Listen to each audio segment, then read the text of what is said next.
A young, innocent girl was carefree, riding her bicycle around her family home.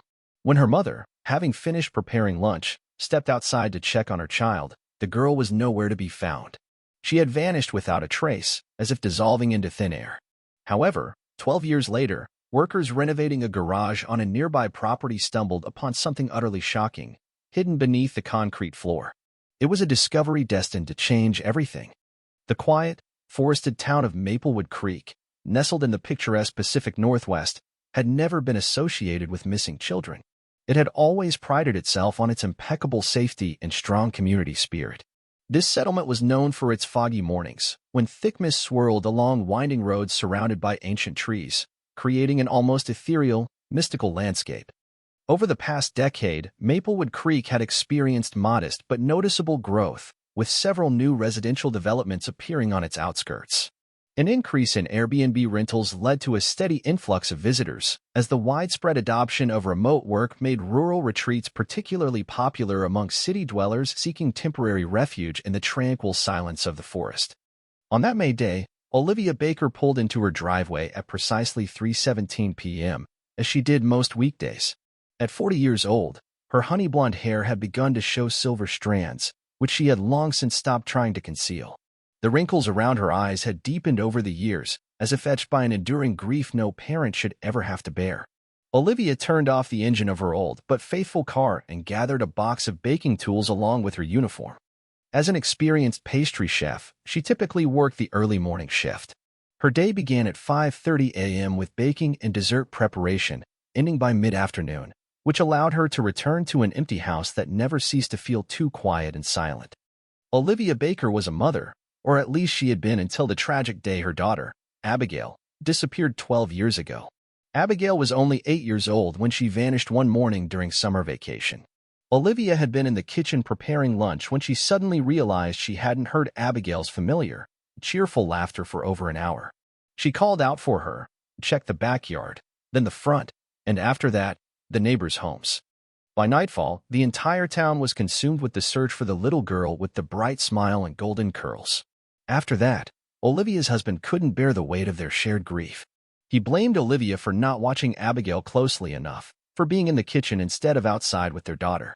Just 6 months after Abigail's disappearance, he filed for divorce and moved to Seattle, leaving Olivia alone with her overwhelming guilt and a house full of painful memories. When Olivia entered her home, she placed the box of baking tools on the kitchen counter and carefully hung her black and white checkered uniform over the back of a chair. The house, as always, was absolutely silent.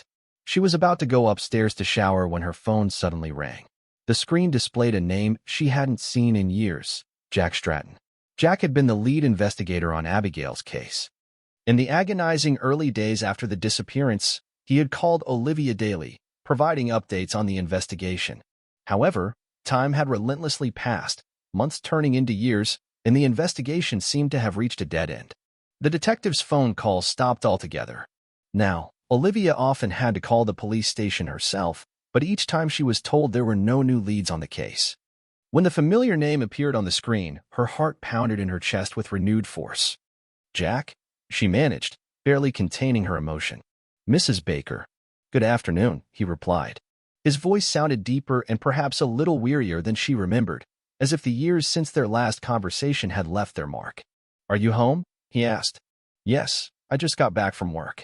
Is everything all right? Olivia quickly inquired, sensing something important.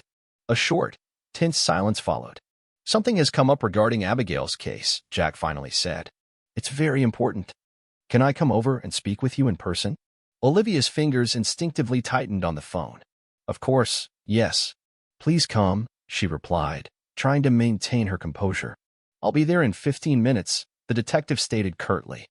After hanging up, Olivia began pacing restlessly around her living room, mechanically straightening magazines that didn't need straightening and fluffing pillows that weren't flat at all. Her thoughts raced feverishly, sifting through every possible scenario. Had they found Abigail alive? Or were these her remains? Had someone finally confessed? This oppressive uncertainty was truly agonizing. When she saw the patrol car pull up to her house through the front window, Olivia was already standing at the door, ready to meet the detective. Jack Stratton emerged from the car, looking noticeably older than she remembered.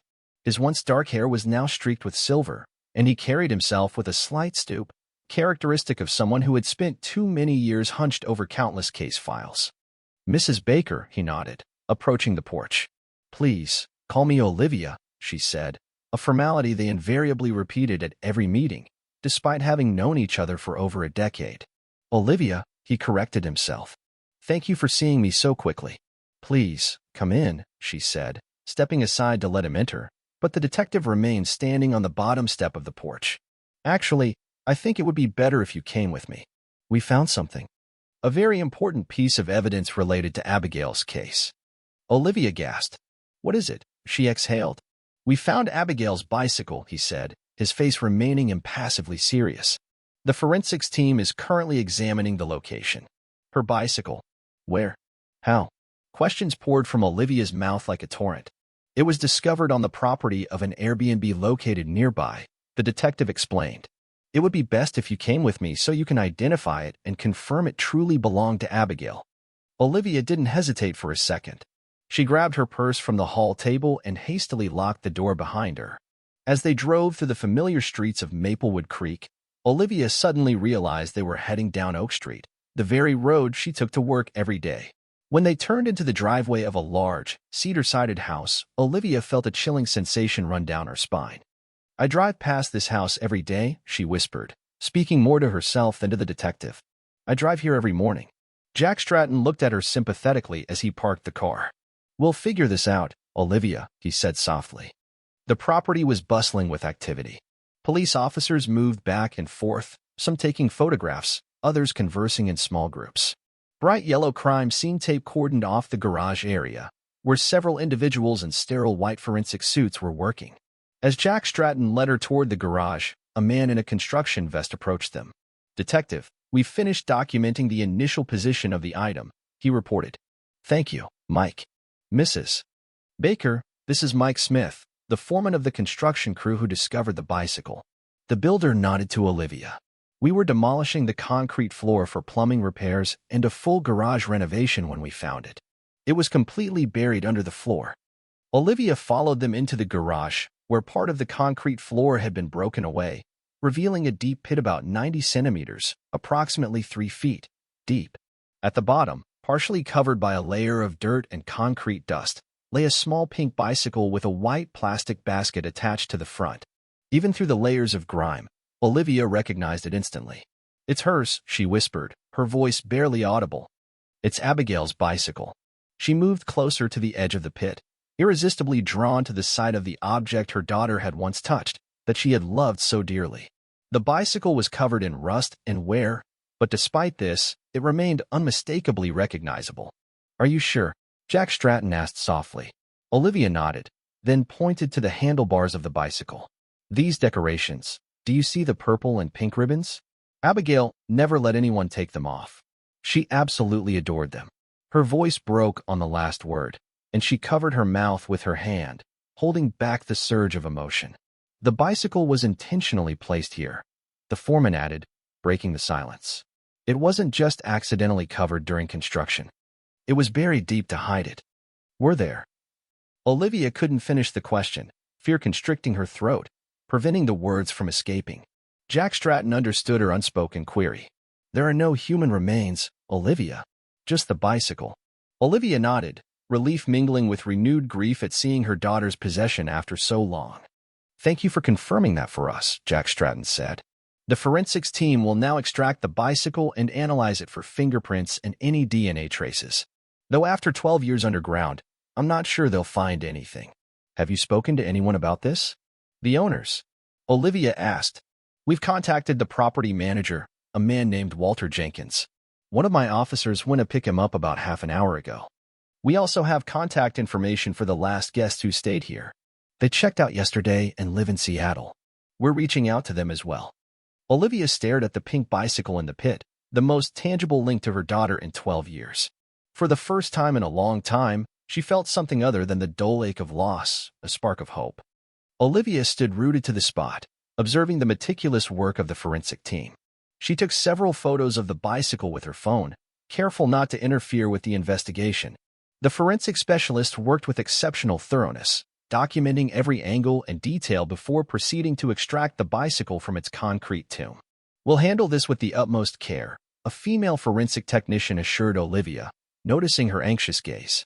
"Every detail matters." As they continued their work, the sound of tires on gravel announced the arrival of another police car.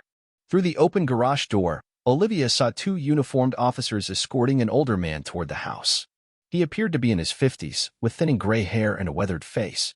His posture was slightly stooped, and he walked with cautious steps, trying to appear smaller than he was.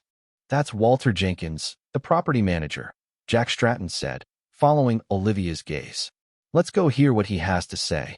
They stepped outside, where the officers had brought the man to the patrol car.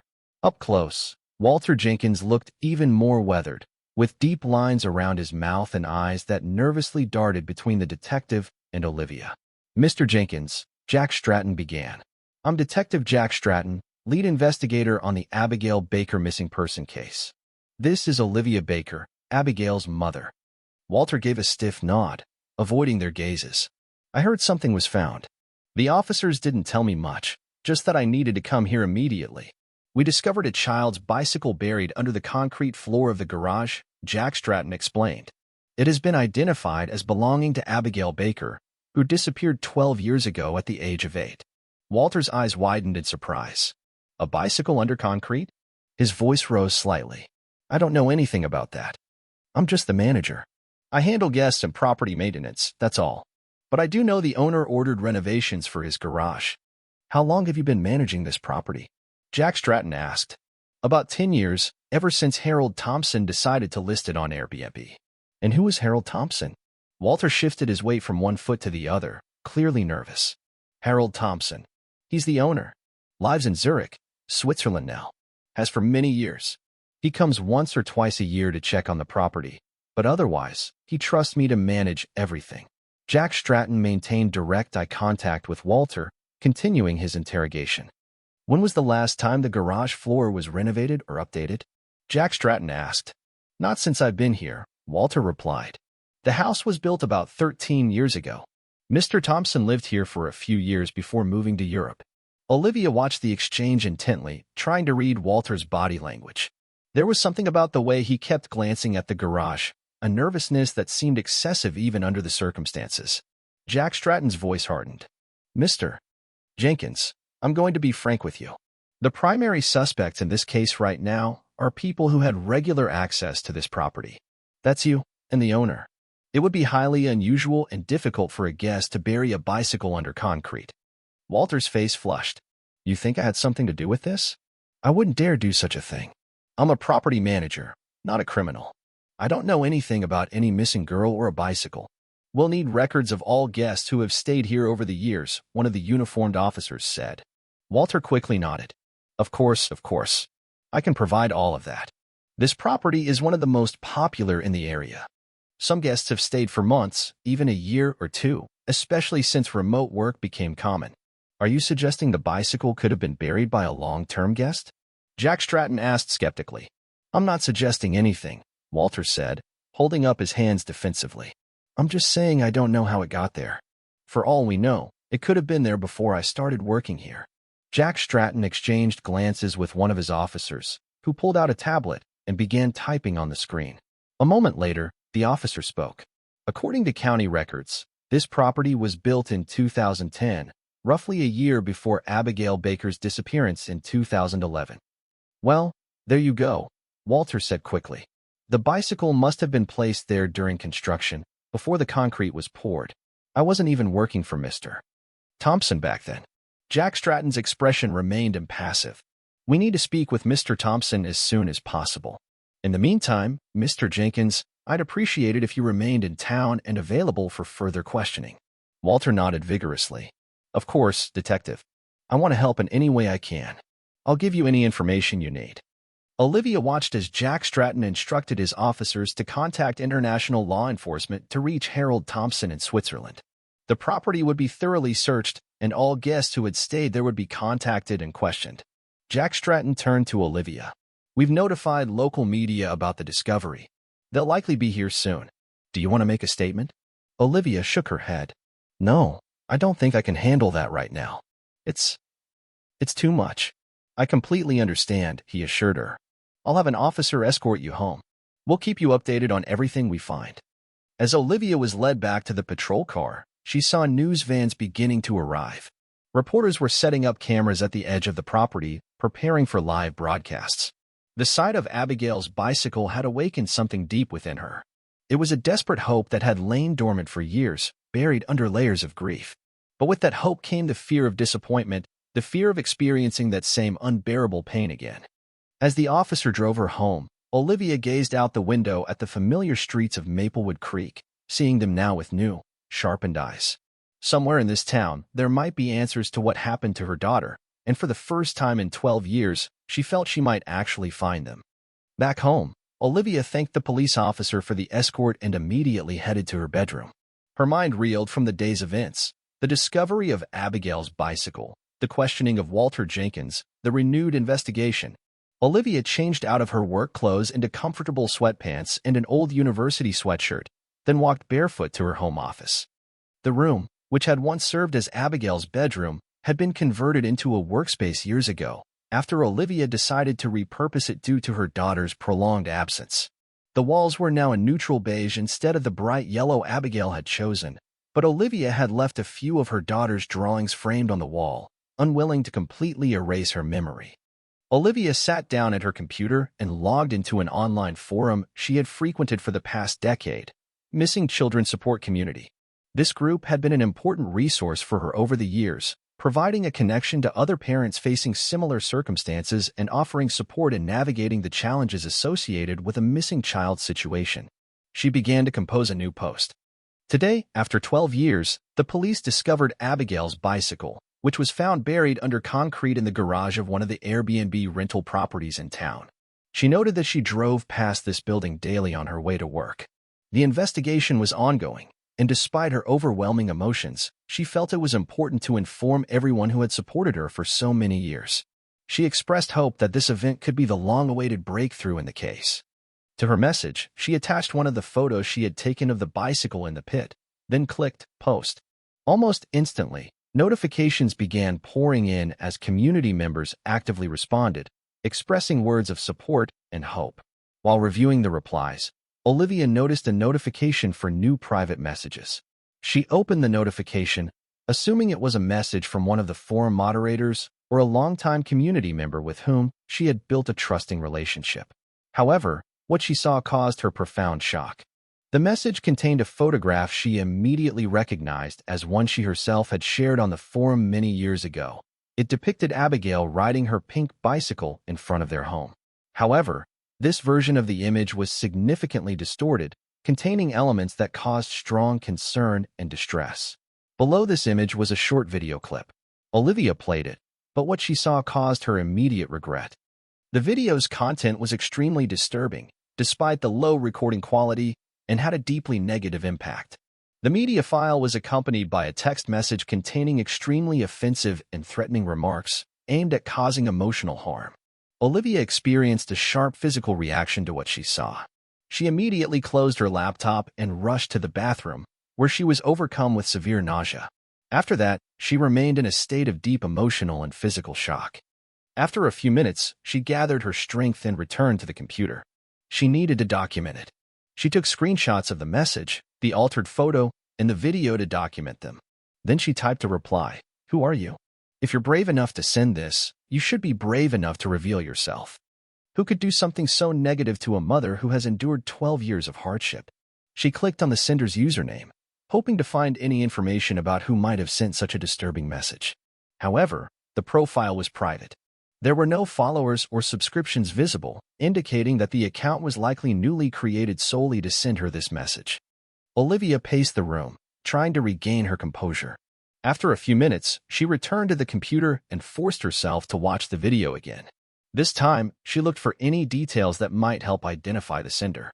She paused the video at different moments, carefully examining the background. There were no specific clues, only what looked like an outdoor wooden surface, possibly a table or a cutting board. In the corner of one frame, she caught a glimpse of what might have been a pine tree, visible through a window. Olivia shared the photo and video with the community and sent them to the detective, hoping someone would recognize something she had missed. She posted it with a message explaining what had happened and asking for help identifying the account or any clues in the recording. As she uploaded her post, her phone rang. It was Jack Stratton. "I just saw what you sent me," he said without preamble. "When did you get this?" "Just now," Olivia replied, her voice calmer than she expected. "I posted an update about finding Abigail's bicycle on my support forum, and this appeared in my private messages almost immediately. I've tasked our tech team with analyzing the video and trying to trace the account," Jack Stratton said. "One thing I noticed right away. The trees in the background of the video look like European Appalachian evergreens, not the types we typically see here. Do you think it could be the property owner? He lives in Switzerland, right?" "It's a possibility we can't rule out," Jack Stratton admitted. "The timing is suspicious. We contacted Walter Jenkins earlier today, and it's possible he alerted the owner. But it could also be someone completely unrelated.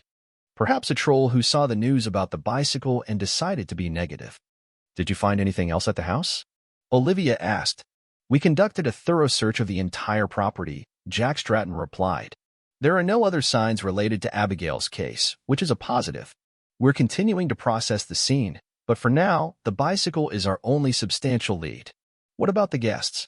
Have you contacted any of them yet?" "We're still in the process of contacting them. As you can imagine, with years of rental history, it will be a slow process, but we're prioritizing long-term stays and anyone who was there around the time of Abigail's disappearance." Jack Stratton paused, then continued. "Our forensics team has completed their preliminary examination of the bicycle. As we expected, they didn't find any usable fingerprints or DNA samples. The bicycle was underground for too long, and the concrete and moisture destroyed any biological evidence that might have been present."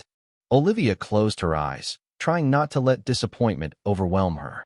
"So, we're back to square one." "Not at all," Jack Stratton assured her.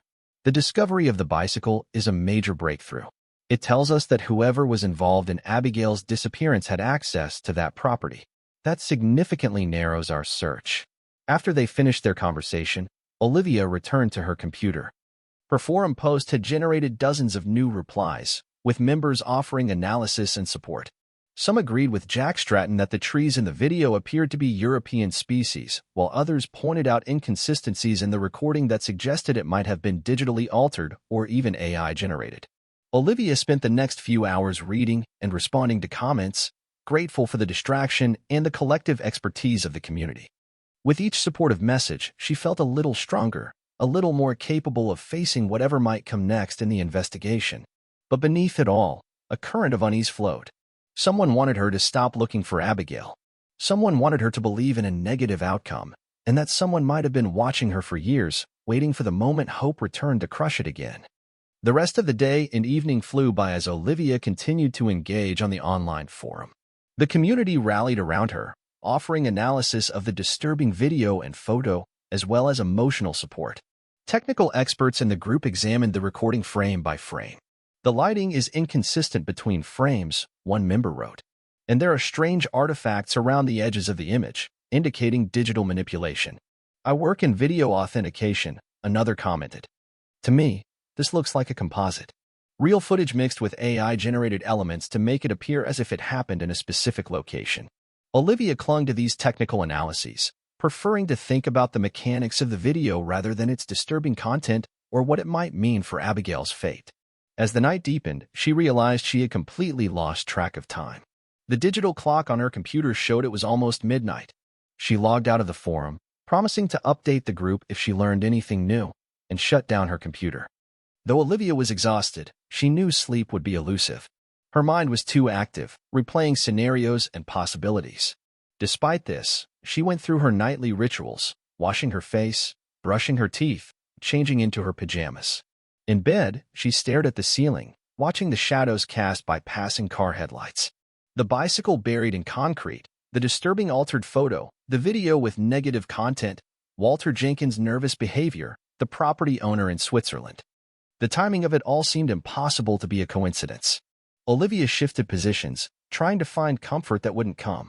If the sender of this message was in Europe, as Jack Stratton suggested, they were safe thousands of miles away, hiding behind a screen, putting pressure on her from a distance. But why? What could motivate someone to be so negative toward a mother who had already endured unimaginable pain? And what about the last message? just accept it and live with it. Was it meant to imply that Abigail was truly gone? That Olivia should give up hope? Or was it a threat, a warning to stop seeking the truth now that clues had been found? The hours ticked by, and sleep continued to elude her. Olivia watched the digital numbers on her bedside clock. 1:17 a.m., 2:42 a.m., 3:28 a.m. By 4 a.m., she had completely given up. "This is ridiculous," Olivia muttered to herself, turning on her bedside lamp. "If I can't sleep, I can at least be productive." Olivia got out of bed and changed into black jeans and a soft green sweater. She gathered her box of baking supplies, her chef's uniform, and her purse. It wasn't entirely unusual for her to go to the bakery early, though 4 a.m. was extreme even by her standards. The bakery owner, Carol, had given Olivia her own back door key years ago, trusting her completely with the business she had built over 3 decades. "The ovens don't care what time it is," Carol had told her. "And neither do I, as long as the baking is good." The bakery had become Olivia's sanctuary in the years after Abigail's disappearance. There was something therapeutic about the precise measurements, the physical work of kneading dough, the transformative magic of heat turning simple ingredients into something beautiful. In the kitchen, Olivia could focus on creating something tangible that brought joy to others, when she herself had failed to protect what mattered most to her. She loaded her supplies into her car and backed out of the driveway. The streets of Maplewood Creek were deserted at this hour, the only illumination coming from scattered streetlights and the faint glow of dawn beginning to lighten the eastern sky. Olivia drove slowly, her mind still processing the events of the previous day. Perhaps by the time she finished her shift, there would be news from Jack Stratton. Perhaps they would identify the sender of that disturbing message, or find some clues on the bicycle that had been initially overlooked. As Olivia drove her familiar route to the bakery, her headlights illuminated the empty road ahead. The town was quiet, most residents still asleep. She navigated the winding street leading towards the town center, automatically slowing down as she approached the bend near the Airbnb house where Abigail's bicycle had been found. Something caught her eye as she drew closer to the property. Through the trees, a light was visible, coming from a window in one of the houses. Olivia frowned. Jack Stratton had told her the property was under police investigation and no one should be there. As she watched, the light suddenly extinguished, plunging the house back into darkness. "That's strange," Olivia murmured to herself. The police might have left an officer to secure the scene, but why would they be turning lights on and off at 4 a.m.? Acting on instinct, Olivia slowed her car and turned onto the private road leading to the house. She drove cautiously, keeping her headlights on but approaching with care. As she drew nearer, she noticed a white van parked near the house. It wasn't a police vehicle. Olivia parked her car a short distance away and turned off the engine. She debated whether to call Jack Stratton immediately but decided to observe first. If it was nothing, she didn't want to wake him at this hour for no reason. She quietly exited her car, closing the door with a gentle push rather than a slam. The pre-dawn air was cool and damp against her skin as she moved toward the house, keeping closer to the tree line for cover. As she got closer, Olivia saw movement near the front of the property. A figure was walking hurriedly from the house toward the white van. It was Walter Jenkins, the caretaker. Even in the dim light, she recognized his stooped posture and nervous gait. Walter was carrying something, though Olivia couldn't make out what it was from this distance. He placed the item in the van and turned back toward the house, then froze, hearing the sound of Olivia's footsteps on the gravel driveway. "Who's there?" he called out, his voice tight with alarm. Olivia hesitated, then stepped into view. There was no point in hiding anymore. "It's Olivia Baker," she said, walking toward him. "Abigail's mother." Walter's face was hard to read in the darkness, but his body language spoke volumes.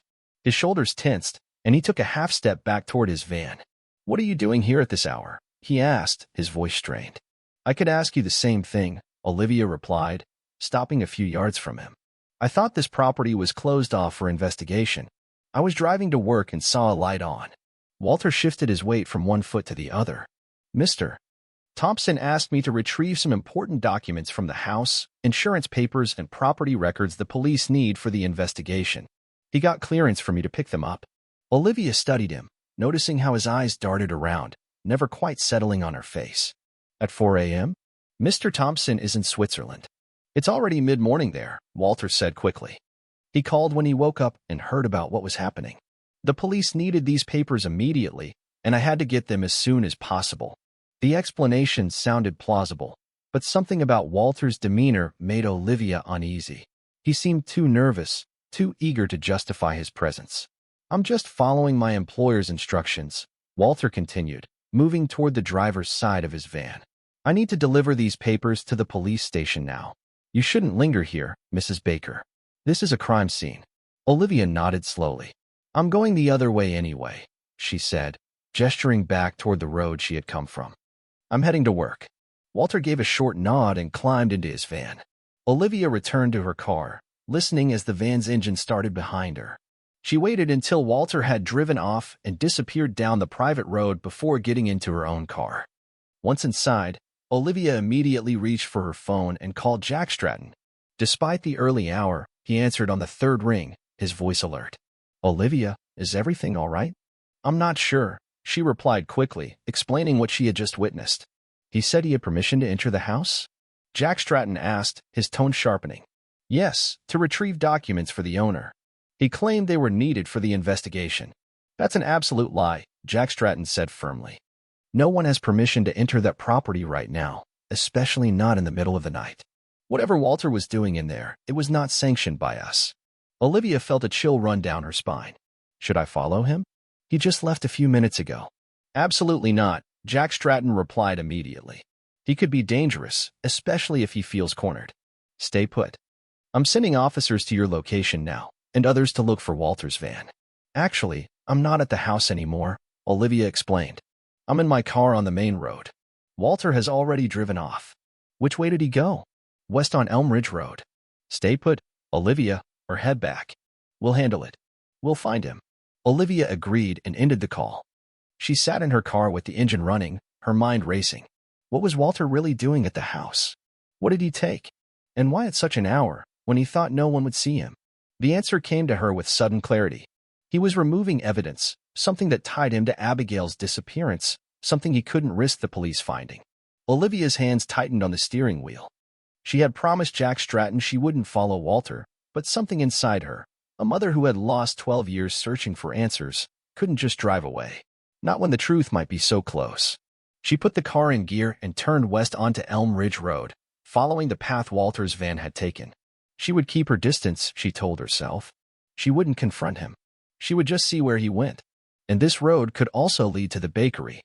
Olivia continued driving west on Elm Ridge Road, keeping a close watch for Walter's white van. The road wound through a dense section of forest with few houses and even fewer streetlights. In the pre-dawn darkness, Olivia relied heavily on her headlights to navigate the twists and turns of the road. She wasn't actively trying to catch up to Walter. In fact, she preferred to maintain a safe distance. Her goal was simply to find out where he was going, what he was doing with whatever he had taken from the house. Olivia checked her GPS to ensure she was still on the correct path. Elm Ridge Road was fairly straight for several miles, though it did curve and turn through the forested terrain.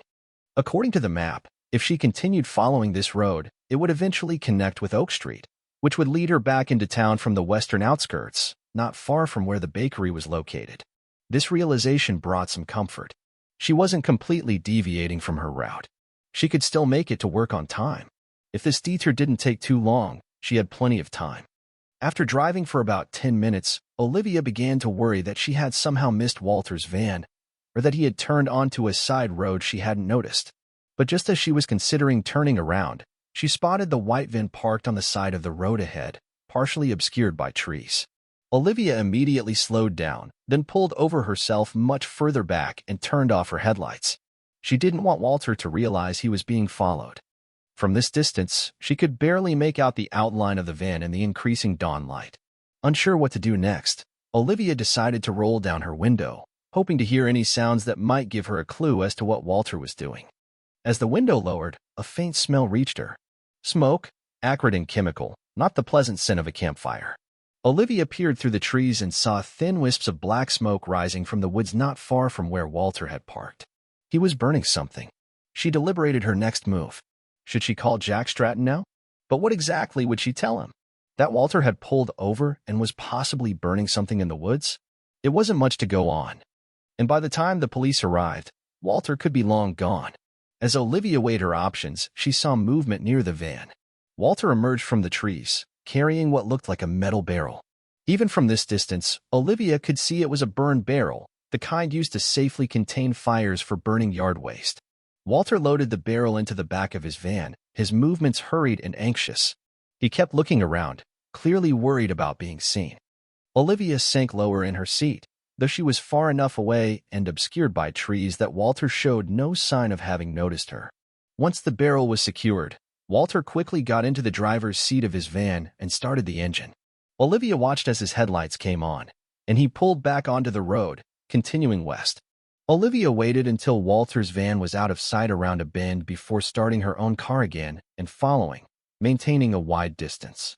She tried calling Jack Stratton again now, but the signal in this area was weak, her phone showing only one bar. When the detective answered, his voice was choppy and full of static. "Olivia, I hear you." "Where?" Walter stopped in the woods, Olivia said loudly, hoping the signal would improve. "He was burning something in a barrel. He's driving west on Elm Ridge Road again now. Don't follow. Dangerous." The detective's voice broke up. "I can't hear you well," Olivia replied. "I'll try calling again when I have a better signal." She ended the call, frustrated by the poor connection but determined not to lose sight of Walter. Whatever he was doing, it was suspicious enough that he felt the need to do it secretly in the early hours of the morning. And given the timing, just hours after Abigail's bicycle was discovered, Olivia couldn't help but think it was connected to her daughter's case. The road continued to wind through the forest for a few more miles before Olivia noticed Walter's van ahead slowing down. He turned onto a narrow side road that Olivia might have missed if she hadn't been following closely. She drove past the turn, then pulled over once she was out of sight. Checking her GPS, Olivia saw that the side road led to a small residential area called Whisper Pines Lane, a cul-de-sac with a few widely spaced houses. This must be where Walter lived. Olivia waited a few minutes, then slowly drove back toward the turn. She turned onto it cautiously, keeping her headlights dim and moving very slowly to minimize noise. The lane was narrow and heavily wooded on both sides, providing good cover as she proceeded. After about a quarter mile, the trees thinned, revealing a small clearing with a few houses set back from the road. Olivia parked at the edge of the woods where her car would be less visible and used her phone camera to zoom in. Walter's van was parked in front of a modest, single-story house with weathered blue siding. She watched as he unloaded the burned barrel from his van and carried it around to the side of the house, disappearing from view temporarily. When Walter returned to his van, Olivia was surprised to see him pushing what looked like a hand truck. It was hard to make out the details from this distance, but the item was distinctly red. A hand truck, she realized with a start. The kind used for moving items in industrial settings or warehouses. Walter parked the hand truck next to the van, whose door was already open, and lifted something heavy from the hand truck into the vehicle. He then wheeled the hand truck back into the house. His absence was quite long, making Olivia wonder what he could be doing that required the use of such equipment. She checked her phone again, hoping the signal had improved, but it still showed only one bar. She tried calling Jack Stratton. "Detective, I'm on Whisper Pines Lane," she said as soon as he answered, speaking clearly and hoping he could hear her. "Walter lives here. He brought the burned barrel to his house, and now he has some kind of red hand truck. I think he's moving something heavy." This time, the detective's voice came through more clearly. "Olivia, listen to me. This is extremely dangerous. I need you to leave that area immediately. Our officers are on their way, but it will take them time to reach that location. Do not approach Walter or his property." "I won't," Olivia promised. "I'm staying in my car, well hidden." "I understand," Jack Stratton said, his tone softening slightly. "But your safety is paramount. Please start driving back toward town now. We'll handle Walter." Olivia hesitated, torn between her desire to see what Walter was doing and the awareness of the potential danger. "Okay," she said finally. "I'm leaving now." But as she prepared to start her car, Olivia saw Walter emerge from his house again, pushing the hand truck toward his van. Olivia kept her eyes fixed on Walter's house, watching him busy himself with the hand truck near his van. He seemed to be unloading something heavy from the hand truck into the vehicle, his movement strained and awkward. From her vantage point, Olivia could see him bending and exerting himself, but she couldn't make out exactly what he was transferring. Once he finished, leaving the van's rear doors open, Walter wheeled the empty hand truck back toward the house. Olivia quickly snapped a few photos with her phone, zooming in as much as possible. The images were grainy in the dim, early morning light, but they could serve as valuable evidence later. Why is he moving heavy items at this hour? She wondered aloud, especially right after the police found Abigail's bicycle. The question churned in her mind as she continued to observe Walter's house. A few minutes later, he reappeared, pushing the hand truck toward his van for a third time. As before, he struggled to transfer whatever was on the hand truck into the vehicle. This is the third trip, Olivia thought. Once Walter finished the transfer, he loaded the hand truck itself into the van before closing the doors. He then walked to the driver's side and climbed inside. She checked her phone signal again and called Jack Stratton, speaking softly despite the distance between her and Walter's property. "Walter is loading things from his house into his van using a hand truck," she reported as soon as the detective answered. "He's already made one trip and gone back inside for more." "Where exactly are you right now?" Jack Stratton asked, his voice tense. "Still on Whisper Pines Lane, parked at the edge of the trees. I'm a good distance from his house." "He can't see me, but he's getting into the van," Olivia said urgently. "I think he's about to leave." "Our officers will be there in a few minutes," Jack Stratton replied. "Can you see which way he goes without being spotted?" "Yes, there's only one way out of this cul-de-sac. He'll have to drive past me to leave." Olivia watched as Walter started his van and began driving slowly down the lane toward the main road. She ducked down in her seat as the van approached, not wanting to be seen. "He's heading back toward Elm Ridge Road," she whispered into the phone. As soon as Walter's van passed and turned onto the main road, Olivia saw several police cars, lights flashing but no sirens, speeding toward the cul-de-sac. They must have been driving without sirens to avoid alerting Walter to their approach. The first car slowed as it neared the intersection, and Olivia saw Jack Stratton inside, speaking urgently into his radio. Other police cars drove past, presumably in pursuit of Walter's van.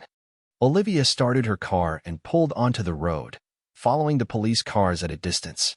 As she rounded the bend, she saw that the officers had formed a roadblock on the road, preventing Walter's van from passing. The police had strategically positioned their vehicles, leaving Walter no way forward or backward. Olivia parked her car at a safe distance and watched as officers approached Walter's van with weapons drawn, ordering him to exit the vehicle with his hands up. Walter complied, slowly stepping out, his face a mask of resignation. Jack Stratton approached as soon as Walter was secured and handcuffed. Two officers remained with the suspect while others moved to the back of the van. Wearing gloves, they opened the rear doors. Olivia couldn't see what was inside from her position, but she saw the officers' reactions, shock, followed by urgent activity.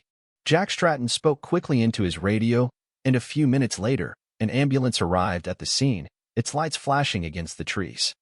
Unable to contain her curiosity and anxiety any longer, Olivia got out of her car and walked toward the scene. A uniformed officer moved to intercept her, but Jack Stratton saw her and waved him through. "What did you find?" Olivia asked, approaching the detective. Jack Stratton's expression was grim. "You should prepare yourself, Olivia. This is difficult." He led her to the back of the van, where officers were carefully extracting what looked like 3 black body bags. Each contained a human form. "They're alive," Jack Stratton said quickly, seeing the alarm on Olivia's face. "All 3 of them. They appear to be heavily sedated, but they're breathing." Olivia stared at the bags, her mind struggling to process what she was seeing. Is that Abigail?" she whispered. Before Jack Stratton could answer, one of the medical technicians carefully unzipped the first bag, revealing the full figure of a young woman with pale blonde hair. Though the features were those of an adult, not the 8-year-old child Olivia remembered, she recognized her daughter's face unmistakably. "Abigail," Olivia breathed, her legs nearly giving out. Jack Stratton grabbed her arm, supporting her. "We need to get them to the hospital immediately," a paramedic called out. "They're stable but heavily drugged." Olivia watched in stunned silence as the medical team carefully transferred the 3 bags to stretchers and loaded them into the waiting ambulance. Abigail and 2 other young women, all unconscious but alive. Across the road, Walter stood handcuffed between 2 officers. When he saw Olivia looking at him, his face twisted in rage. "You were supposed to accept it," he yelled at her. "She would have been unavailable to you if you hadn't interfered." Olivia took a step toward him, anger surging through her body. "How could you?" she demanded. "How could you take her from me? She was just a child." Walter spat on the ground, his eyes burning with twisted hatred. "You should have just lived with it," he snarled. "Enough," Jack Stratton interrupted, nodding to the officers to lead Walter away. They escorted him to a police car and put him in the back seat. I recognize that phrase, Olivia said, her voice trembling. It's the same message I received online. Your daughter is unavailable. Just accept it and live with it. It was him. He sent me that disturbing message and video. We'll add that to the charges, Jack Stratton assured her. Right now, the priority is getting these women medical attention. Do you want to ride in the ambulance with Abigail? Olivia nodded, unable to speak past the lump in her throat. After 12 years of searching, of hoping against all odds, her daughter was alive. Changed, grown, traumatized, but alive. As she climbed into the ambulance next to Abigail's stretcher, Olivia gently took her daughter's hand. It was larger than she remembered, the fingers longer, the nails neatly trimmed but unpolished. It wasn't the hand of the 8-year-old who had ridden off on her pink bicycle, but the hand of a young woman who had endured unimaginable hardship. I'm here, Abigail, Olivia whispered, squeezing gently. I never stopped looking for you. I never gave up. As the ambulance doors closed and the vehicle began to move, Olivia held her daughter's hand tightly, vowing never to let go again. The ambulance sped through the morning streets of Maplewood Creek, its siren cutting through the pre-dawn quiet. Olivia sat beside Abigail's stretcher, holding her daughter's hand and studying her face, a face that had transformed from the chubby-cheeked child in her memories to a young woman in her 20s. Abigail's features were peaceful in unconsciousness, her breathing steady.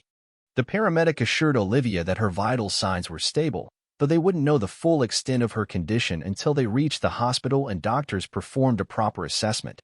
How long will she be unconscious? Olivia asked the paramedic, who was monitoring Abigail's vitals. Hard to say without knowing exactly what she was given, the paramedic replied. But based on her responses to stimuli, I'd expect her to start coming around within a few hours, once the drugs begin to wear off. The ambulance pulled up to the emergency entrance of Maplewood General Hospital, where a team of medical staff was waiting. The doors swung open, and Abigail's stretcher was quickly unloaded and wheeled into the building. Olivia followed close behind. We'll take her to Trauma Room 2, a doctor in blue scrubs directed. The other 2 victims are in rooms 1 and 3. Olivia listened as the paramedic briefed the hospital staff on Abigail's condition, relaying vital signs and his observations during transport. The medical team worked efficiently, transferring Abigail to a hospital bed and hooking her up to monitors that displayed her heart rate, blood pressure, and oxygen levels. She waited outside until, after a while, a nurse approached and gently touched Olivia's arm. Mrs. Baker, the police would like to speak with you. Olivia followed the nurse to a separate waiting area, where Jack Stratton was already waiting for her. How is she? He asked as Olivia sank heavily into a chair opposite him. Stable, Olivia replied, her voice distant. Still unconscious. They're examining her now. Jack Stratton nodded. We have officers stationed outside each of the women's rooms. They're safe now. Have you identified the other 2 women? Olivia asked. We believe so, preliminarily, Jack Stratton said. Walter's journal, along with missing persons reports that match their ages and physical descriptions, confirmed them to be Chelsea Green and Brittany Rodriguez. Chelsea went missing from Portland 11 years ago at age 9, and Brittany disappeared during a school field trip in Seattle 13 years ago, also when she was 9. Olivia closed her eyes briefly, imagining the other mothers who would soon receive a call. Calls that would forever change their lives, just as Olivia's life had changed hours ago when Abigail's bicycle was found. What about Walter? Has he said anything? She asked, opening her eyes again. Not much, other than his outburst at the scene, Jack Stratton replied. He's lawyered up, but we found a lot at his house, journals, photographs, records he kept of the girls' development. It seems he maintained some kind of twisted fantasy about being their guardian, rather than their abductor. How did he hide them for so long? Did no one ever visit his house? Olivia asked. There's a storm bunker under the house, converted into a soundproof living area, the detective replied. As far as we can tell, he kept them there most of the time, especially when he had visitors, which was rare. He's something of a recluse. Olivia shuddered at the thought of Abigail and the other girls living underground for years, hidden from the world in a bunker beneath their abductor's home. We also found his laptop, Jack Stratton continued. Our tech team confirmed he's the one who sent you that doctored photo and video. He created a new account specifically for that purpose. The video, as some of your forum members suspected, was AI altered to make it appear as if it was filmed in Europe. To throw suspicion on the property owner, Olivia realized. Exactly. He was trying to deflect suspicion from himself. We've contacted the Swiss authorities. They've questioned Mr. Thompson. He admits to ordering the renovations but denies any knowledge of this situation. Still, we'll continue to investigate his possible involvement. A doctor entered the waiting area. Mrs. Baker, I'm Dr. Davis. I've completed the primary examination of your daughter. Olivia quickly stood. How is she? Is she awake? Not yet, but she's showing signs of coming out of sedation. Her physical condition is surprisingly good, given the circumstances. She's malnourished, but not severely so, and we haven't found any signs of physical trauma other than a few old, healed fractures to her left arm and right ankle. What about abuse? Olivia forced herself to ask the question that had haunted her since Abigail's discovery. Dr. Davis's expression was carefully neutral. We haven't found any evidence of abuse. From what all three women have told us, Walter Jenkins maintained what he called a paternal relationship with them. It was controlling and psychologically abusive, but not of a sexual nature. The relief Olivia felt at this news was overwhelming. While the psychological trauma of Abigail's captivity would take years to heal, knowing she had escaped that particular horror felt like a small mercy. When can I see her again? Olivia asked. You can go in now if you wish. We've moved her to a private room. She may be waking up soon, and a familiar presence might be helpful. Olivia turned to Jack Stratton. I need to be with her. Of course, he nodded. I'll be in touch later. We'll need statements from all three women when they're able, but that can wait until they're medically cleared. Olivia followed Dr. Davis down the hospital corridors to the room, where an officer stood guard outside. Inside, Abigail lay on the hospital bed, hooked up to various monitoring equipment. Her eyes were closed, but her breathing now seemed different, less deep, more natural. Olivia pulled a chair close to the bed and took Abigail's hand again. I'm here, sweetie, she said softly. You're safe now.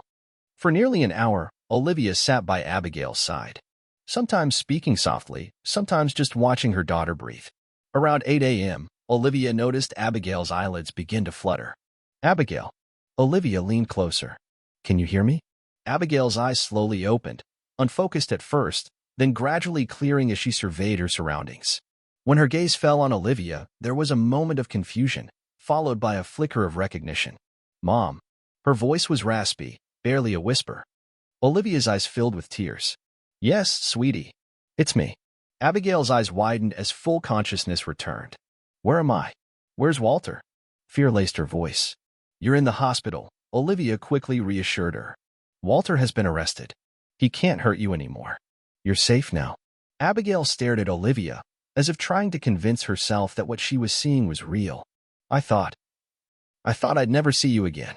Olivia's tears flowed. I never stopped looking for you. Never stopped hoping.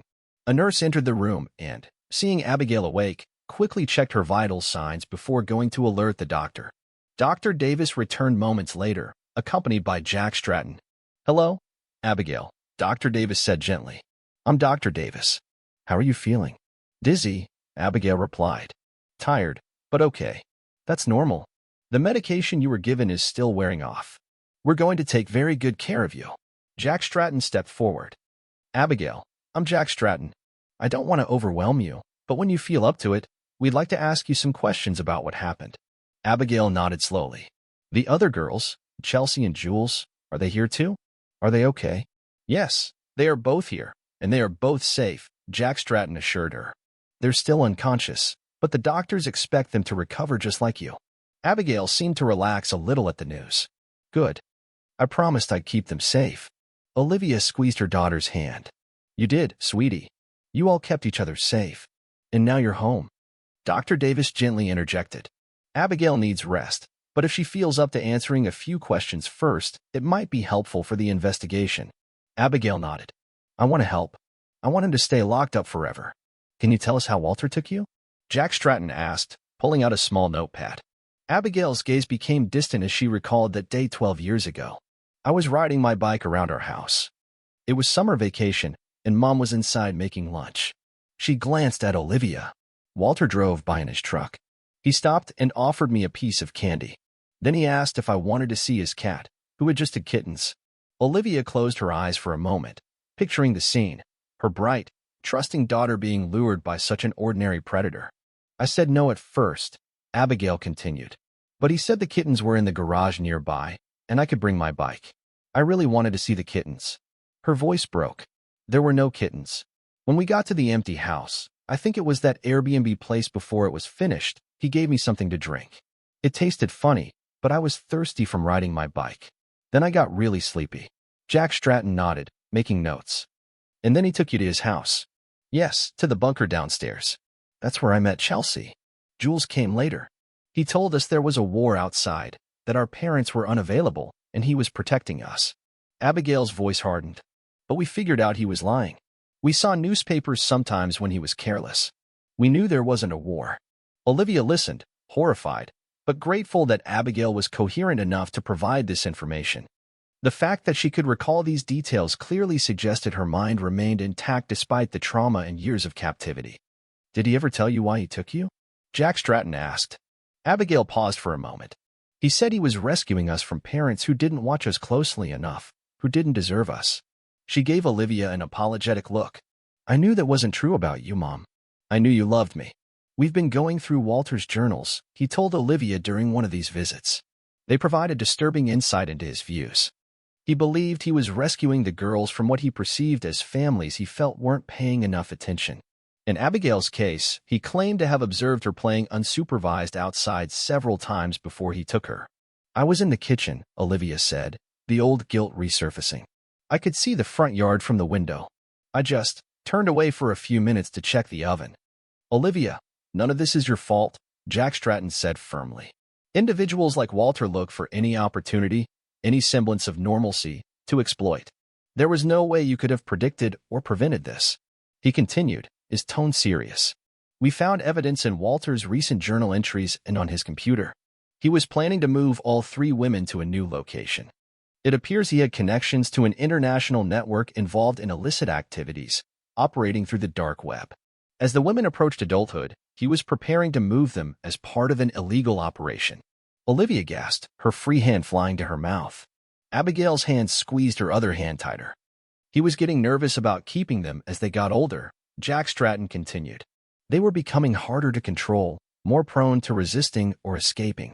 According to the records, he planned to drug them and move them this week. If you hadn't noticed him at that Airbnb house that night, Olivia, and followed him. He didn't finish the sentence.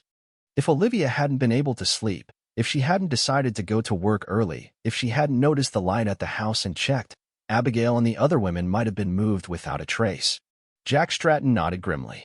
I'm sorry, Abigail, but you are safe now, and what you've been able to tell us helps us shut down this illegal activity. You're helping to save other potential victims. Abigail straightened on the hospital bed, her jaw set with a determination that reminded Olivia so much of the resolute 8-year-old she had been. Good. I want to help. I want to do everything I can to make sure no one else goes through what we did. Olivia felt a surge of pride at her daughter's strength and compassion, even after all she had endured. There's one more thing, Jack Stratton said. We were able to confirm from Walter's records and Mr. Thompson's testimony that Walter was indeed involved in the construction of the Airbnb property before he officially became its caretaker. He knew Mr. Thompson from previous work and helped design the house. He was present during the construction phase and had access to the site before the garage concrete was poured. So he buried the bicycle, Olivia concluded, to hide the evidence. Exactly. Mr. Thompson appears to have been unaware of Walter's actions. He's cooperating fully with the investigation, both here and in Switzerland. Jack Stratton asked a few more gentle questions before Dr. Davis suggested Abigail rest. The detective thanked Abigail and promised to check in later before leaving the room. Left alone with her daughter, Olivia gently stroked Abigail's hair. Go to sleep, sweetie. I'll be here when you wake up. I promise. Abigail's eyes were already closing. The medication still in her system made it difficult for her to stay awake. Don't leave, she murmured. Never again, Olivia vowed, settling into the chair beside the bed. I'll stay right here. As Abigail drifted back to sleep, Olivia gazed at her daughter's face, marveling at the miracle of her return. Whatever challenges lay ahead, the psychological recovery, the adjustment to a world that had moved on without her for 12 years, the legal proceedings against Walter, they would face them together. After 12 years of uncertainty, light had finally returned to Olivia's life. In the end, it wasn't the discovery of a buried bicycle that brought Abigail home. It was a mother's relentless pursuit, a detective's unwavering commitment to the investigation, a daughter's resilience, and a confluence of circumstances and decisions that led Olivia to the scene at a critical moment that morning. Some might call it coincidence. Olivia preferred to think of it as the universe finally righting what had gone terribly wrong 12 years ago. Whatever it was, she was grateful for every moment, every challenge, every triumph that came with her daughter's return home. After 12 years of the unknown, they had found their way back to the light, together.